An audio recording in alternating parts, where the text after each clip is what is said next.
जय माँ ब्रह्मचारिणी। प्रिय भक्तों, आप सबका स्वागत है आपके अपने YouTube चैनल नवीन स्टोरी ऑडियो में। प्रिय भक्तों, देवी दुर्गा के 9 अवतारों में से दूसरे अवतार को माता ब्रह्मचारिणी के नाम से हम और आप जानते हैं। देवी ब्रह्मचारिणी के इस अवतार की पूजा नवरात्रि के दूसरे दिन की जाती है। माता ब्रह्मचारिणी का नाम 2 शब्द ब्रह्म अथवा चारिणी से मिलकर बना है, जहाँ ब्रह्म का अर्थ तपस्या और चारिणी का अर्थ आचरण करने वाली है। अर्थात ब्रह्मचारिणी का शाब्दिक अर्थ है तप का आचरण करने वाली। प्रिय भक्तों, महादेव को अपने पति के रूप में पाने के लिए की गई कठोर तपस्या के कारण ही देवी के ब्रह्मचारिणी स्वरूप का उत्पत्ति हुआ था। प्रिय भक्तों, देवी ब्रह्मचारिणी का स्वरूप अत्यंत शांत एवं मनोरम है। उनके दाएं हाथ में जप की अक्षय माला और बाएं हाथ में कमंडल सुसज्जित है। माता ब्रह्मचारिणी अपने इस स्वरूप में बिना किसी वाहन के नजर आती हैं। प्रिय भक्तों, चलिए शुरू करते हैं माता ब्रह्मचारिणी के तप की पवित्र और अनन्य कथा। प्यारे भक्तों, ये कहानी तब शुरू हुई जब प्रजापति दक्ष ने विशाल यज्ञ का आयोजन किया था। भोलेनाथ के प्रति मन में विरोध और ईर्ष्या का भाव होने के कारण उन्होंने महादेव और देवी सती के अलावा उस यज्ञ में सभी को आमंत्रित किया। जब देवी सती को इस यज्ञ के बारे में पता चला तो उन्होंने यज्ञ में पहुंचकर अपने पिता से उन्हें आमंत्रित न करने का कारण पूछा। इस पर प्रजापति दक्ष ने अपनी पुत्री और महादेव का उपहास किया और अपशब्द कहे। वहां उपस्थित सभी देवी देवताओं, ऋषियों और अतिथियों के सामने महादेव का अपमान उनसे बर्दाश्त नहीं हुआ। अपने पिता द्वारा किए गए अपमान के कारण माता सती ने भगवान शिव का ध्यान करते हुए हवन कुंड में अपना देह त्याग दिया। माता सती के आत्मदाह के बाद समस्त सृष्टि जैसे श्रीहीन हो गई थी और महादेव भी दुखी और उदास रहने लगे। प्रिय भक्तों, देवताओं ने महादेव की ऐसी हालत और दानवों के उपद्रव से त्रस्त होकर आदिशक्ति का ध्यान किया। तब देवी आदिशक्ति ने सभी देवगणों को आश्वासन दिया कि वह बहुत जल्द पर्वतराज हिमालय के घर कन्या के रूप में अवतरित होंगी।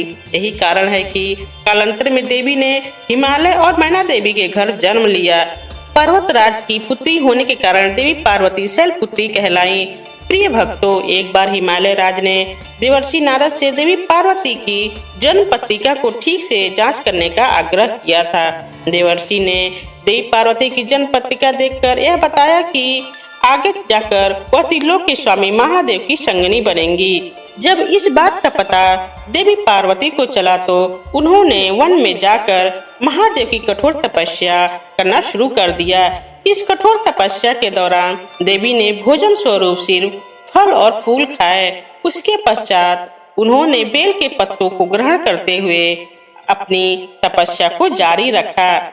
इसके कुछ समय बाद देवी ने वह सब भी ग्रहण करना बंद कर दिया और सिर्फ निर्जला और निराहार रहकर महादेव की तपस्या में लीन रहने लगी। महादेव को पाने के लिए देवी की इतनी कठिन तपस्या के साक्षी सभी देवी देवता एवं ऋषि मुनि बने और उन्होंने देवी पार्वती की इस तपस्या को अभूतपूर्व बताया। जब देवी की कठोर तपस्या के कारण उनका शरीर कमजोर हो गया था, तब सभी देवताओं और ऋषियों ने इस तपस्या से प्रसन्न होकर उन्हें यह आशीर्वाद दिया कि उनकी सभी इच्छाएं पूरी होंगी और उनका विवाह महादेव के साथ ही संपन्न होगा। तत्पश्चात महादेव ने माता पार्वती को दर्शन दिए और उनको अपनी अर्धांगिनी के रूप में स्वीकार किया। माता पार्वती के इसी तप के कारण उनका नाम ब्रह्मचारिणी पड़ा, अर्थात तप का आचरण करने वाली माता। प्रिय भक्तों, माता ब्रह्मचारिणी का यह स्वरूप भक्तों को अनंत फल प्रदान करने वाला है। माता ब्रह्मचारिणी के इस स्वरूप को समस्त विद्याओं की जननी माना गया है और इस स्वरूप में देवी सफेद वस्त्रों में नजर आती हैं। प्रिय भक्तों, देवी ब्रह्मचारिणी की आराधना करने वाले भक्त शीघ्र ही समस्त भोगों का सुख भोग कर अपनी आत्मा का कल्याण करते हैं और ब्रह्म तत्व की प्राप्ति करते हैं।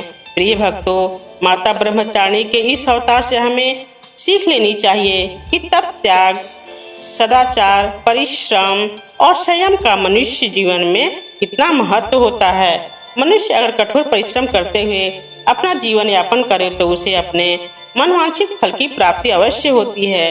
जिस प्रकार अत्यंत मुश्किल परिस्थितियों में भी देवी ब्रह्मचारिणी ने अपनी तपस्या का पथ नहीं छोड़ा, उसी प्रकार मनुष्य को भी परिश्रम का पथ नहीं छोड़ना चाहिए। प्रिय भक्तों, कलयुग कर्म प्रधान है, इसलिए कर्म करना जरूरी है। जो कर्म करेगा वही आगे बढ़ेगा।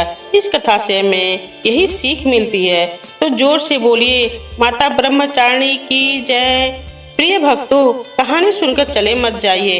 हे माता ब्रह्मचारिणी, कहानी सुनने वाले माताओं, बहनों और पुरुषों को सभी इच्छाएं पूरी करना और उन पर अपनी कृपा दृष्टि बनाए रखना।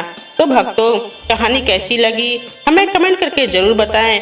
वीडियो को लाइक और चैनल को सब्सक्राइब जरूर करें। अगर आप माँ आदिशक्ति के सच्चे भक्त हैं तो कमेंट बॉक्स में जय माँ ब्रह्मचारिणी जरूर लिखें। तो मिलते हैं अगले वीडियो में एक नई कहानी के साथ। जय माँ ब्रह्मचारिणी।